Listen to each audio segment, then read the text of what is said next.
Hello guys, it is I, Otakushinsaku, back again for another video reaction, this time on why ESRB ratings are meaningless.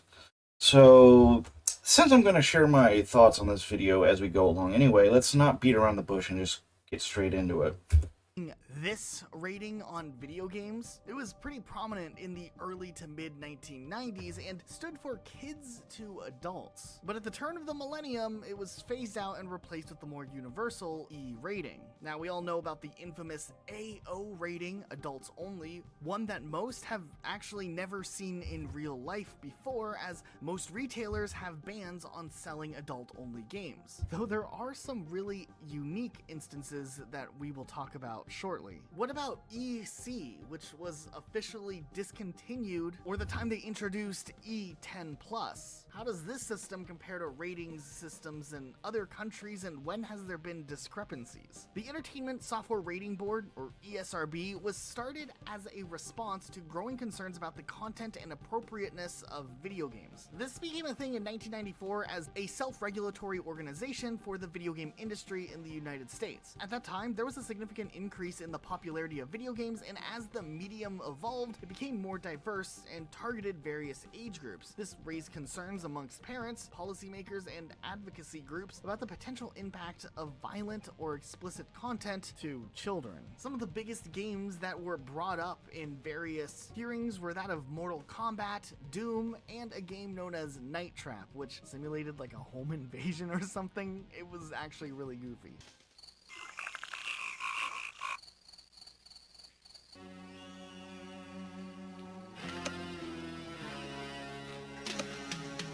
In response to these concerns, major video game industry stakeholders, including console manufacturers and software publishers, came together to create the ESRB. The goal was to provide a standardized system for rating video games based on their content and age appropriateness, similar to the existing rating systems used in other entertainment media, such as movies, for example. It was at this time that the original rating system was created by the ESRB, which would go on to be used for mostly the following 3 decades. There was EC, which was for early childhood, for games that were aimed at preschool audiences under 3 years old. There was KA, which stood for kids to adults, meaning that the game was suitable for all ages, though it may have minimal cartoon, fantasy, or mild violence, or even infrequent use of mild language. Then there was T rating, which was a game suitable for all players 13 years and older, and it might have some violence, some suggestive themes and crude humor, minimal blood, and infrequent use of strong language. And then there was M rating, which was for players 17 years and older, which would allow for games violence, blood and gore, drug use, nudity, sexual content, and crude humor. But then the step higher than that was adults only, for players 18 years and older exclusively, which were games that had either over-the-top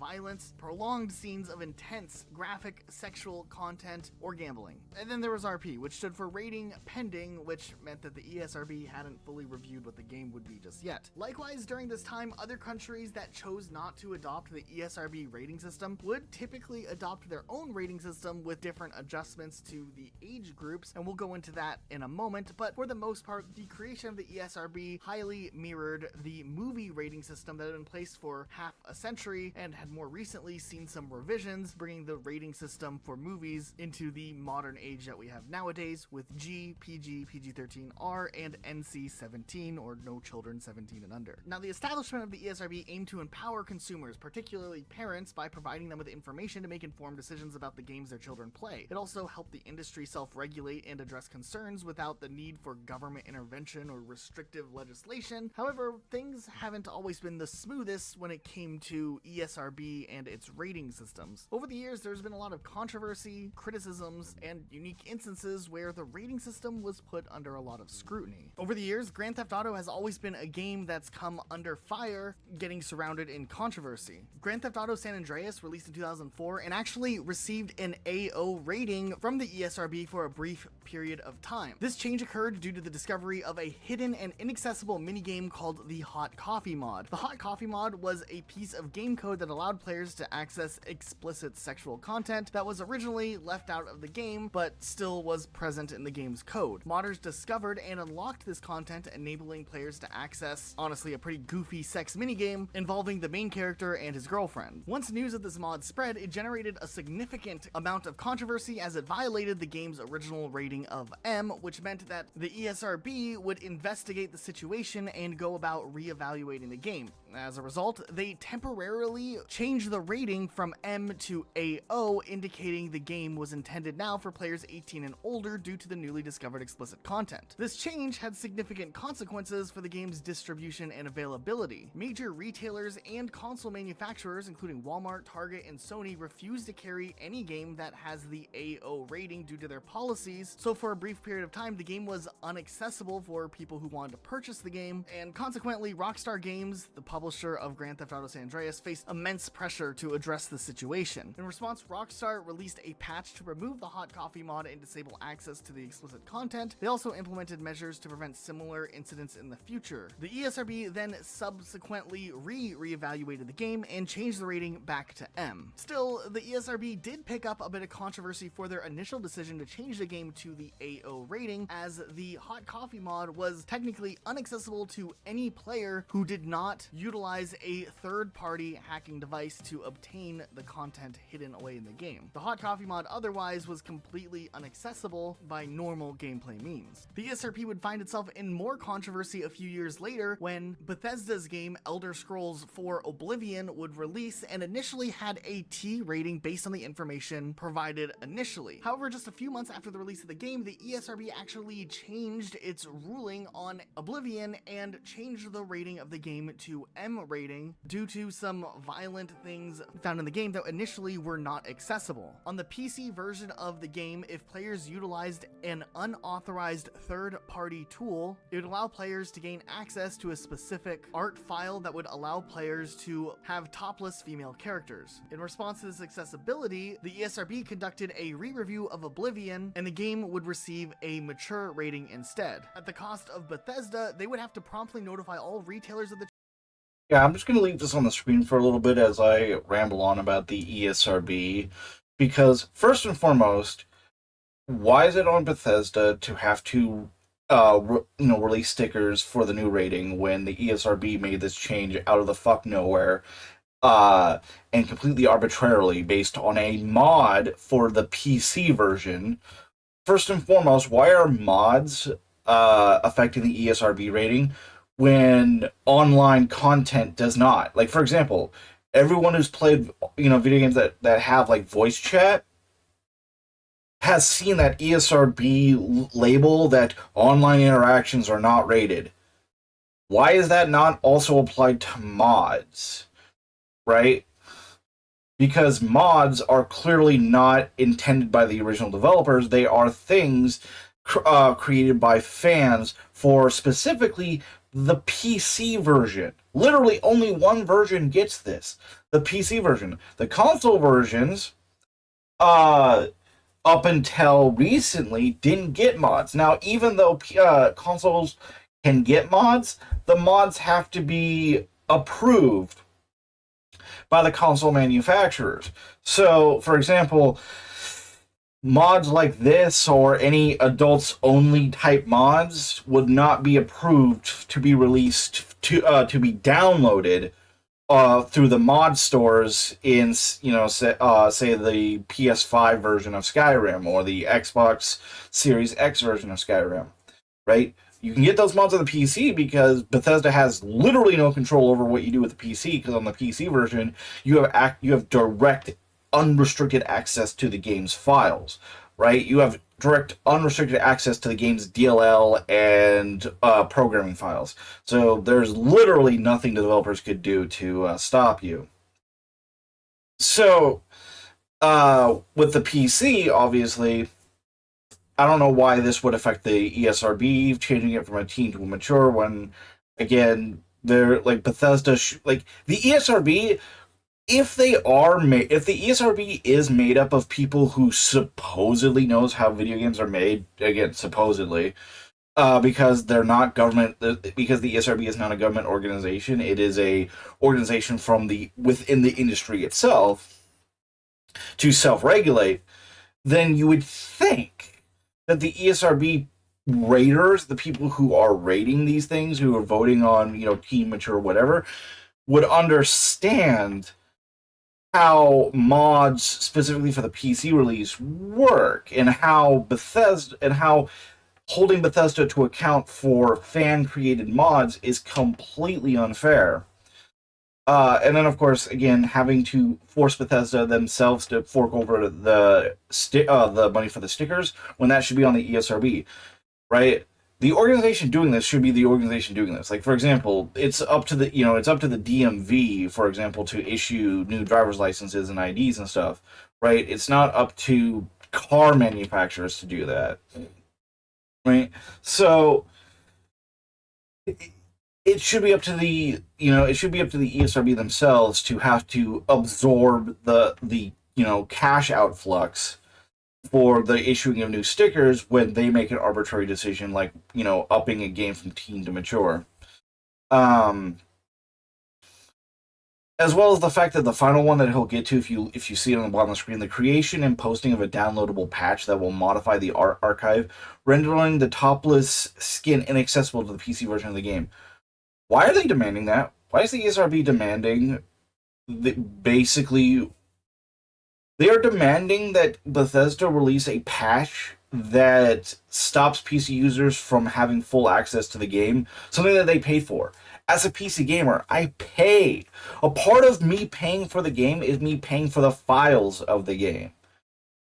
Right? That's the whole point of being a PC gamer, is that I get unrestricted access to the base files of the game, and I can do whatever I want with the game. Right?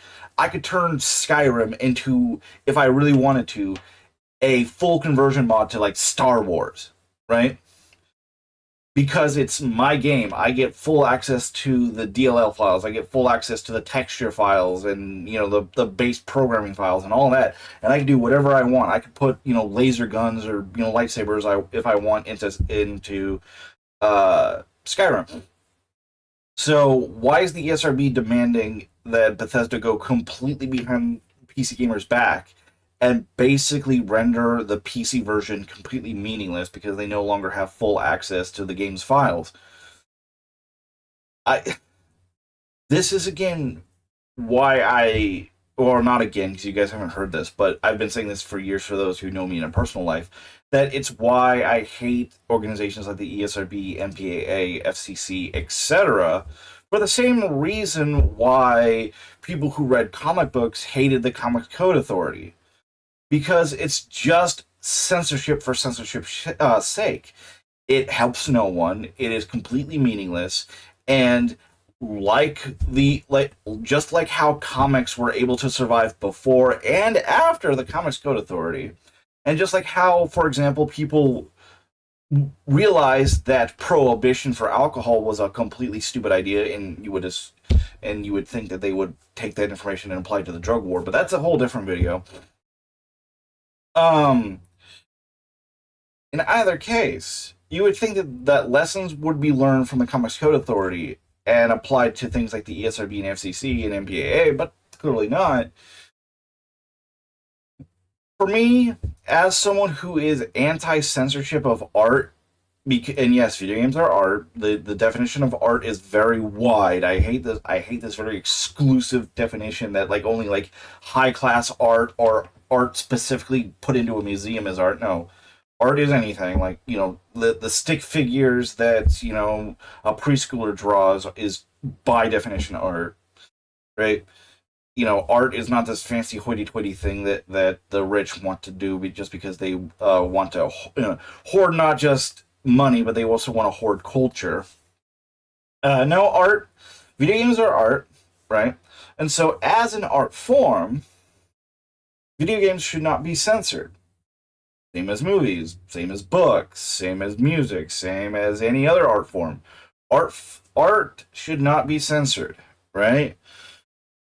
For example, If someone in ancient Greece made a statue that was of a fully nude man and included the male genitalia, I'm on the side of the people who are against the censorship of that, because that is art and that is how the artist wanted, intended it for it. I want to see the art how the artist intended, without any censorship, right? At all. I just want to bask in the brilliance of the art based on the fully unconscious and uncensored mind of the artist, for good or bad, right? Including, sometimes when the artist is literally insane enough to just write their name on a urinal and put that in a museum. Either case, it gets people talking, and it's art.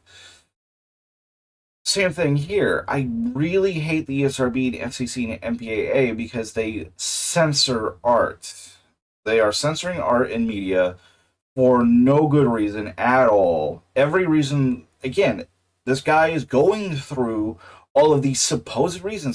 That's why I wanted to react to specifically this video, because this video has maybe not all, but a majority of the arguments that I would hear from people in the comments defending the ESRB, and he also goes through counter examples of why those arguments are complete bullshit. So yeah, and at the end of the day, if you guys want to know strictly what my opinion is, the ESRB, FCC, and MPAA should be completely dissolved, and I yearn for a day where we are post censorship. We are post ESRB, MPAA, and FCC, just like how comics again are post Comics Code Authority. That's just how I feel, right? I want these organizations to completely dissolve and cease full existence. I want to live in a world where the FCC, MPAA, and ESRB are talked about strictly in the past tense, just like with the Comics Code Authority. Change issue stickers for retailers and distributors to affix on the product. They would have to have the new rating shown on all promotional materials and make edits to any type of video promotion that would go on television. They would also go back and make an update rendering the topless skin file unaccessible. And according to an article on GameSpot, Bethesda complied with the request but disagreed with the ESRB's rationale. This actually ended up drawing even more criticism towards ESRB on both fronts. There was a game legislation advocate, Yi Berades, whom Edge magazine quoted, stating that the firm has shown that they cannot police themselves, and plain and simply, the current rating system is drastically flawed, and here is yet another reason why we need legislation to assist parents and protect children. Yeah, so he was... And also I just want to point out fully, just so that people don't get it twisted, because I feel like I feel like you might twist my words. I want to fully rationale that my whole thing comes from my First Amendment beliefs. I believe in the First Amendment from the current standard that we have. In that, I believe that just like just like how the First Amendment has limits, right? I totally believe in limits. I totally would not be against laws that say you can't have gambling in video games, or I would be fully in for that. That's why, for example, I was totally in favor of the EU and other people fully regulating the video game industry from putting like loot boxes in games and literally gambling aimed at children, right? I'm totally for that. Reason why is because while I am what I would define as a First Amendment absolutist, I define my First Amendment absolutism in terms of legal and moral standards, in that you have the freedom, as far as I believe, to be a Yahtzee, to be a my skin supremacist, but you don't have the freedom to do libel. You don't have the freedom to do slander, and you don't have the freedom to do full-on threats and stuff like that. Right? There are limits to speech. There are limits and guardrails that we can put on speech that make sense. Right?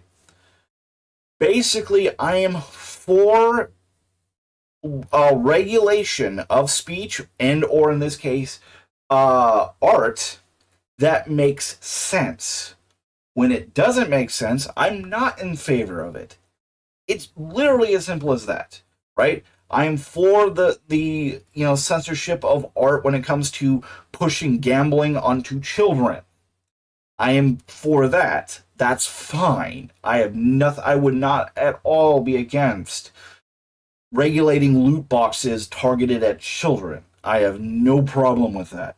What I do have a problem with is being a 28-year-old man and being told by the ESRB that they know better than me, and that basically they're going to act as my parents, and tell me what I can spend my own money on.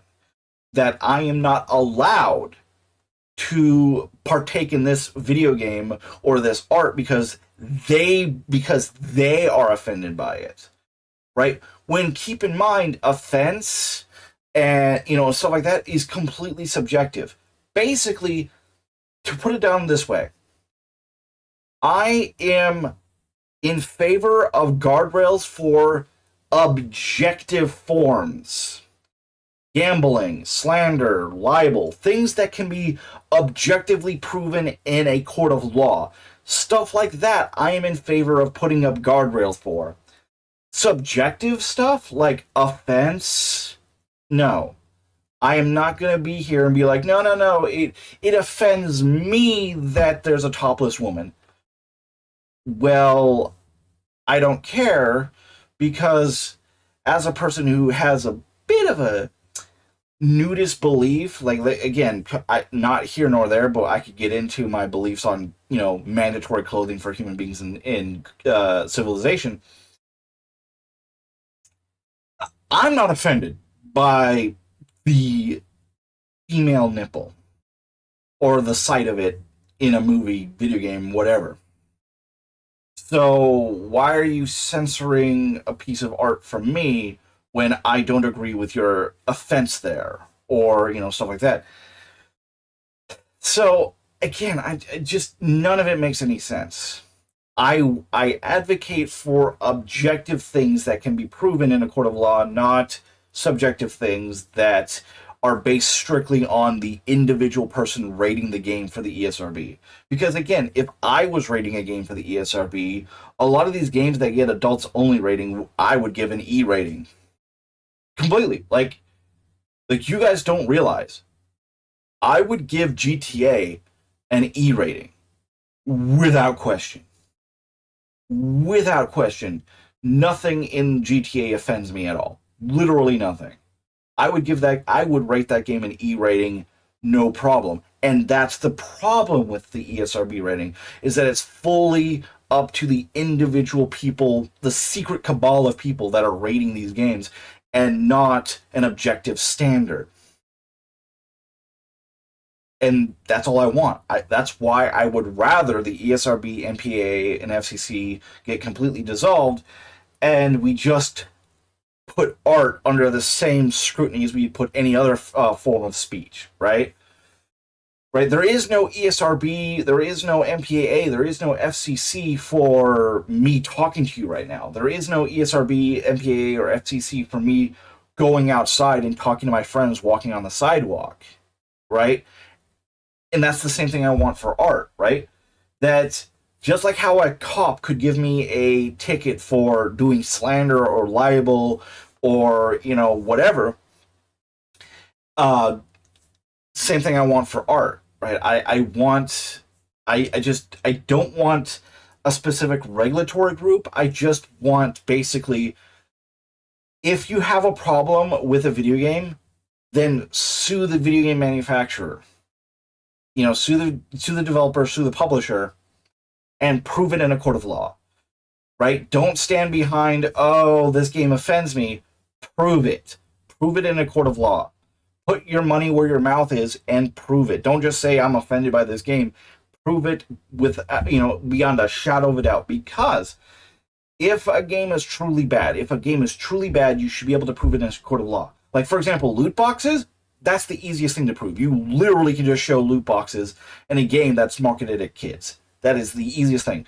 Here is this thing that we all recognize as basically a virtual gambling machine. Like, here's this thing that we can tell is no different from the machines in Las Vegas casinos. And here it is in a Star Wars video game aimed at 7-year-olds. Right? That is the easiest thing to prove in a court of law, and there you go. So let's get rid of the ESRB, let's get rid of the MPA, let's get rid of the FCC, and just have it be the same as all other types of free speech and free expression, which is you have to sue and prove in a court of law the damages, right? Simple as that. That is what I believe in. Was calling for government intervention in overseeing censorship, penalties, and rating systems in video games, which is kind of the opposite of what most gamers themselves probably believe in, but just the fact that there's criticism coming from both. And again, that line right there kind of irks me, that it's like, well, most gamers don't believe in government regulation or censorship of video games. When I go, why? Why does it, like... Why is it that when the ESRB censors video games, that's fine, but if the ESRB was absorbed and made into an official government regulatory agency, then suddenly that's bad? Whether it's the industry themselves or a government, censorship is censorship in my opinion. I don't care who's doing the censorship. I'm offended at the censorship in and of itself, because censorship as a concept offends me. That's my point. I don't care if it's censorship from the government or censorship from private actors in the industry. Censorship is censorship, and the end result is still a censorship of art that I might find enjoyable, but I'm not allowed to obtain because a bunch of crybabies at the ESRB say that no, I, a 28-year-old man, am not allowed to consume this piece of art because they're offended by it.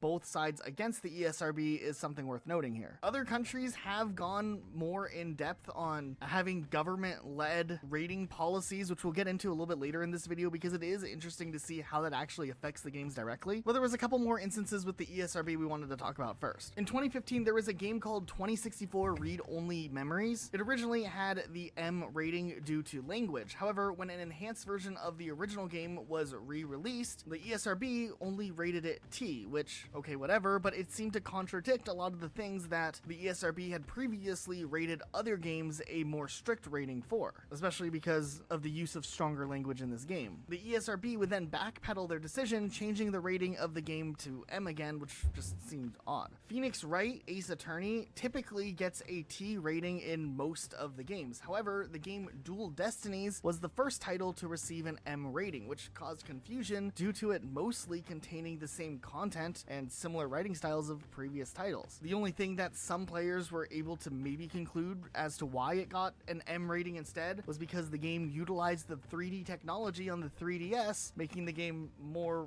realistic, I guess. Super Smash Bros. Is another game that gets a T rating because it features characters like Pikachu, Mario, and Link fighting, although in most of their respective series, they all fight, and a lot of the times their games are only rated E, but if they fight each other, it's rated T. Then there was also a game called Hatred, which had many complaints, saying that the game was rated AO simply as a technique to get more press and marketing, but people who actually played the game and critics of the game actually said that the violence appeared to them to be no more graphic than something you would see in a regular M-rated game in the past. For instance, the merciless killing that was so controversial was fine in the M-rated Postal series, which released years earlier. It also seems like in an attempt to calm some of the confusion by the rating system that the ESRB has had, has led to the ESRB shifting how they rate some of the games. For instance, in 1998, KA was finally replaced with E, which is what they originally wanted, but due to trademarking issues, it was unclear if they could use E when it finally cleared. But in 2005, E10 was introduced, adding this window for children who are 10 and older but aren't quite 13 just yet, and would see games like Donkey Kong, Jungle Beat, and Shadow the Hedgehog release, and ooh, look how edgy Shadow the Hedgehog was for an E10 game. In 2018, early childhood rating would be discontinued continued due to the underuse of the rating system. All the way since its inception in 1994, only 268 games ever were rated EC. And then there's, of course, the games that were originally rated adult only that would then have to be modified down so that they could pass the M rating and go into retail. The 2004 game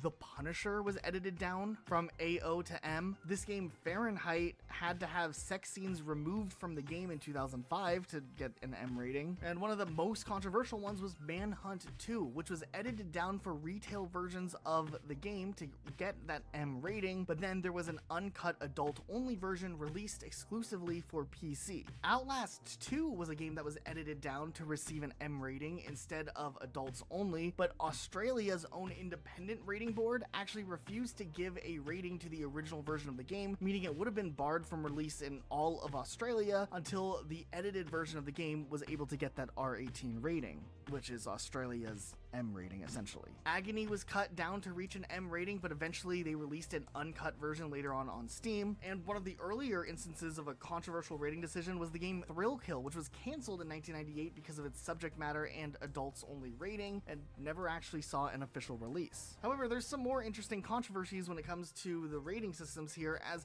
adults only is also supposed to encompass things like gambling, which has always been banned from regular use in games that aren't adult only, but with the rise of loot boxes, this came into question again. But in 2017, the ESRB decided that loot boxes were not considered gambling to them and were fair game. For the gambling moniker, there's only a few examples we can actually look to. For instance, Peak Entertainment Casinos actually got the rating of AO, or gambling, which seemingly is in line for what Peak Entertainment expected when they released the game. Matter of fact, their public relations manager even stated in a press release that getting that ESRB rating of adults only was exactly what they wanted. The whole AO and M rated system isn't the only thing though that has shaped other games within the gaming industry either. Video game journalist Ben Kuchera actually noted that a sci-fi FPS game like Halo 3, whose level of violence in his opinion was comparable to that of Star Wars, would receive an M rating for blood, gore, mild language, and violence, and felt that it was odd that a game like Halo 3 share the same rating as Saints Row 4, which carries the blood, intense violence, partial nudity, sexual content, strong language, and use of drugs descriptor. Similarly, he pointed out that Saints Row and Halo get this M rating, though content in a PG-13 film like The Dark Knight could come across as harsher to children than that of a Saints Row game, pointing out ultimately that parents should be able to decide and know what's right and not right for their children. But yeah, he does bring up an interesting point. Is Halo 3 really that much darker and unsuitable for children than the PG-13 movie The Dark Knight? Also, of course, with Halo being an interesting example of people typically thinking that Halo was never fully deserving or needing an M rating, Halo 5 Guardians would be the first Halo game to pursue a teen rating instead of a M rating. And in the process of trying to reduce the violence and some of the other things that was peaking Halo over into the M rating direction, Halo 5 would get the T rating, though it seemed like the things that they had to change were pretty big sacrifices that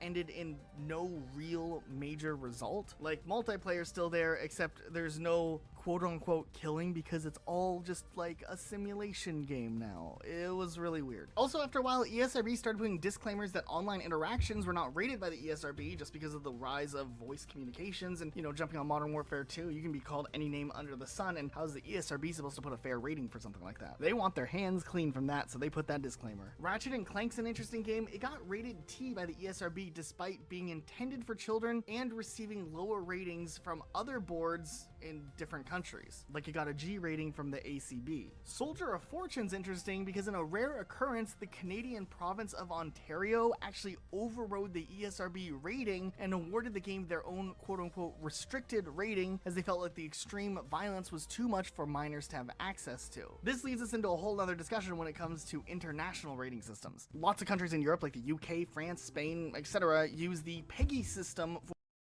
And also, speaking of which, he brought up the minors thing. I just want to point out, as everyone should point out, the average age of video gamers is only going up. The last time I checked, it was like 35. I'm 28 and I play video games, right? And you can go on Twitch right now. Again, there was that famous story of the, what was it, 70 to 80-year-old grandmother who played Skyrim, right?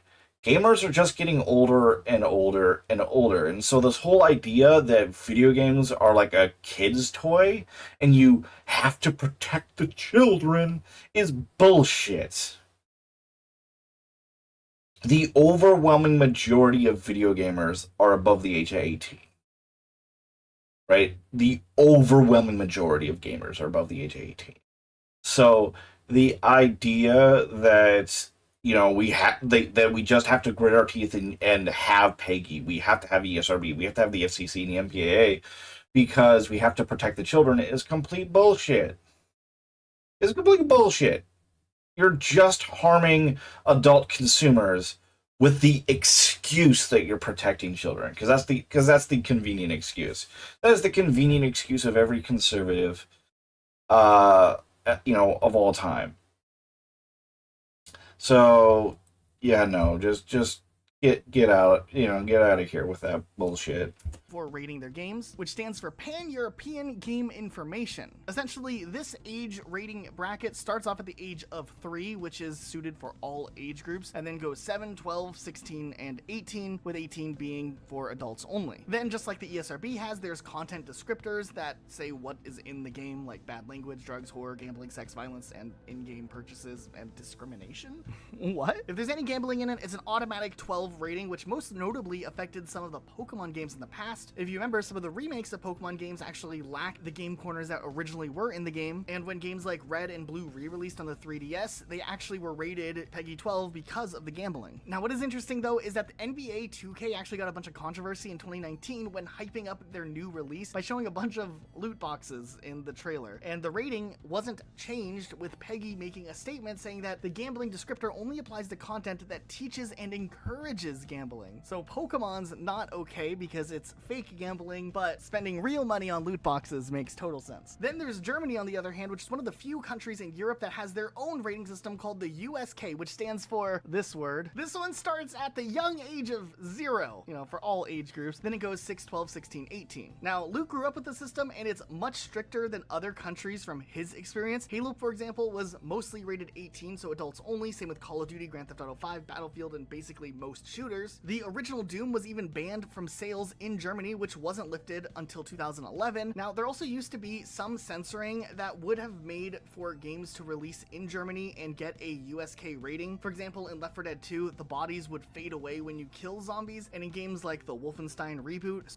had to be replaced by something different. Nowadays, Germany is actually much more lax, and the last Wolfenstein even was allowed to have these German Beyblades for the context of like historical accuracy or context for a story. And Left 4 Dead 2 eventually did get a patch that updated the game back to the normal version. Now, these also have content descriptors as well, like for stuff like alcohol, violence, drugs, etc. But there are a few interesting ones, like a bunch of subcategories for violence, all on top of the normal violence moniker. Essentially, it's rating how realistic the violence in the game is. Obviously, there will be a bigger disclaimer if it covers the topic of a word we probably can't say in the video, but you guys get the point. Okay, then on the other hand, there's still another video game market, which is Japan, and they have their own rating system as well. Now, their rating system actually starts for A, which is all ages, which could cause some confusion from what the ESRB does, with A being like the worst thing. Then they have B, which is for ages 12 and up. Then it goes C, which is 15, D, which is 17, and Z, which is 18 and up. There are some content warnings that get printed on the box, like other rating systems have, explaining some of the descriptors of the game. And then on top of that, there are still some restrictions as to what can actually be featured in the game itself. For instance, one of the biggest notable causes in recent years was Last of Us 2, which had a sex scene cut out of the Japanese version, and then still got that Z18+ rating. Also, recently in 2022, Callisto Protocol developers refused to make changes to their game for the Japanese market, and because of that, the game wasn't able to get rated and wasn't released traditionally in Japan. Alright, and then you know what location does have some really interesting laws and rating systems when it comes to video games? China. Yeah. Over in China, they have a video game rating system known as the Online Game Ethics Committee, and the OGEC is responsible for reviewing and rating video games. Now, the committee is actually a part of the Greater State Administration of Press and Publication, which is a government agency that oversees the regulation of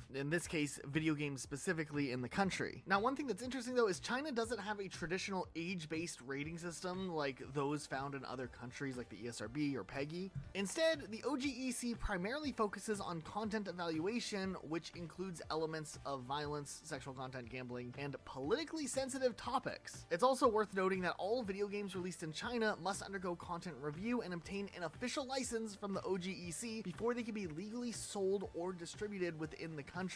Now, on top of all of that, the Chinese government has also implemented certain measures and guidelines, which applies to online games and imposes restrictions on the amount of time that kids can spend playing games. Now, these restrictions are enforced through real name registration and identity verification process. Under this anti-addiction system, players below 18 years old are typically limited to a certain number of hours of gameplay per day and may have further restrictions depending on things like if it's a school day or not. For a long time, the Chinese government imposed a ban on the sale of video game consoles. The ban was placed all the way back in 2000 and ran all the way until 2014. During this ban, the sale and distribution of consoles like the Nintendo Entertainment System, Super Nintendo, Nintendo 64 were actually prohibited in China, and as a result, these consoles did not have an official presence in the Chinese market. During the mid-2000s, there was a time period where Nintendo tried to circumvent some of these console bans by teaming up with other third-party companies to get their games to players in China. For instance, there was a device known as the iQ Player, which was a video game developed by iQ, a Chinese company and a subsidiary of Nintendo, and it was released in 2003 and designed specifically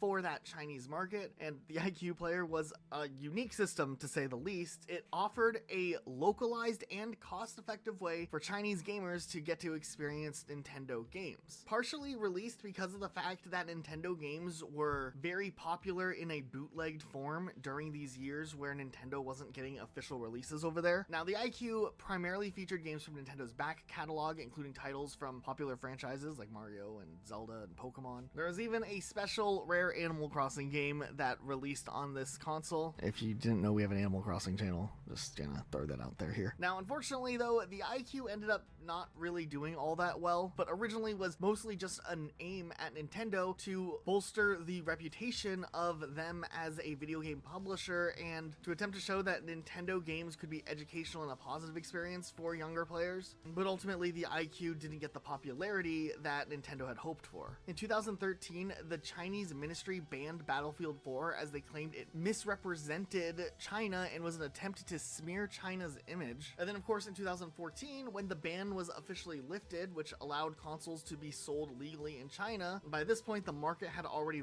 evolved and newer console generations had taken over and gaming had become massive in China. We saw a ton of attempts during this time, though, from Western video game companies trying to get their foot in the Chinese market. Halo the Master Chief Collection would release on Xbox over in China. It would have some massive censorship added into the game to try to appease the OGEC. One of the biggest examples being the Flood will like shrink and disappear when you defeat them, and also a lot of the cutscenes were altered or framed differently to not interfere with some of the rating requirements that China has. Now, in more recent years, Nintendo has made efforts to re-enter the Chinese market, and besides a few years ago doing some interesting partnership with Nvidia, the Nintendo Switch was officially released in China in late 2019 through a partnership deal with the Chinese-based company Tencent. This became an interesting talking point for Nintendo fans across the board because in 2020, when you looked at the eShop available in China for the Nintendo Switch, there were 3 games available that had been approved for Chinese markets. So it just shows that there was a lot of scrutiny and work that goes into getting games approved for market there. In 2020, also Animal Crossing released, and that game became a massive hit for the Nintendo Switch and fans around the world. I mean, this is like the second best-selling Nintendo Switch game for context, just under Mario Kart. And with the lockdown that happened in 2020, a lot of people jumped to Animal Crossing to voice their opinions about many different things, one of those being the big Hong Kong protests, and a lot of Chinese players dedicated their island to the Free Hong Kong movement. In turn, China's government ended up choosing to ban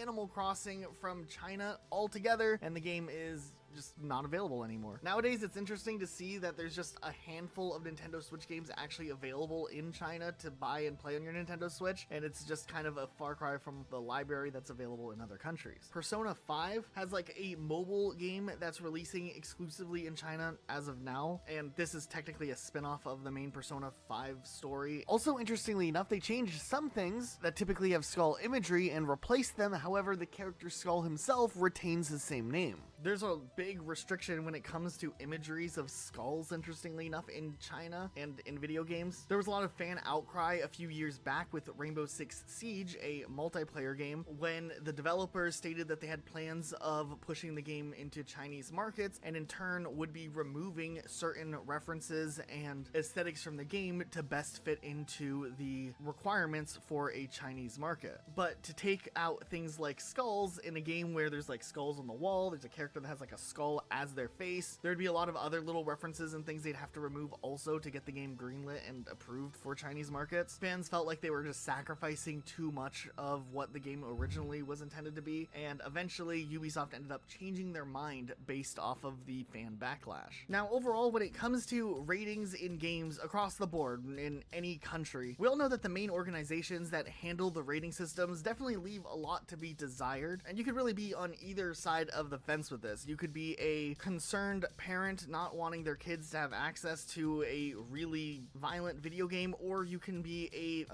gamer who feels like these restrictions limit what a game developer is able to put into their game, which Clearly, I'm of the latter opinion on this one. Just putting it out there.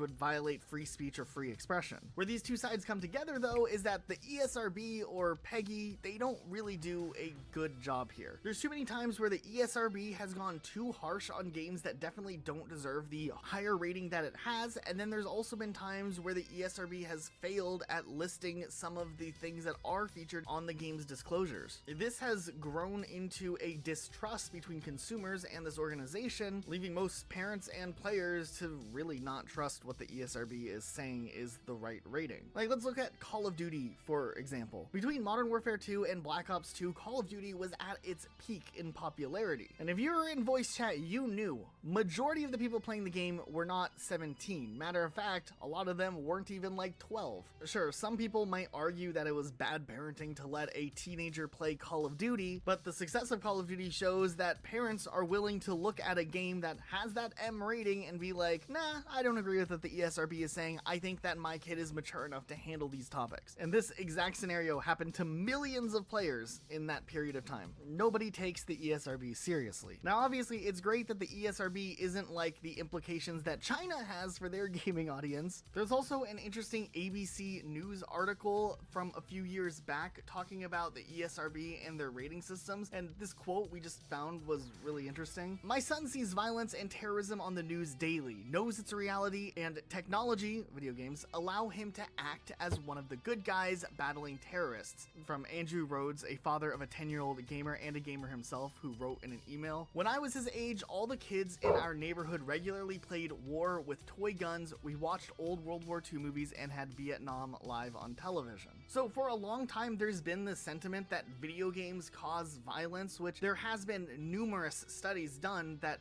disprove those claims. It's interesting how a lot of the times other outlets don't get the same scrutiny, like news, media, television, movies, books. Only those darn video games, even though there's these studies to back up the very opposite of a lot of those claims. And of course, I think there should be restrictions in place to protect children, but the ESRB isn't cutting it. I genuinely don't know what the solution is and how things should proceed moving forward, so maybe we should open up the discussion. Does anyone have good ideas on how games should be handled when it comes to the rating system? We've identified the problem. How do we come up with a better solution? Leave your comments down below. Also, listen, if you need...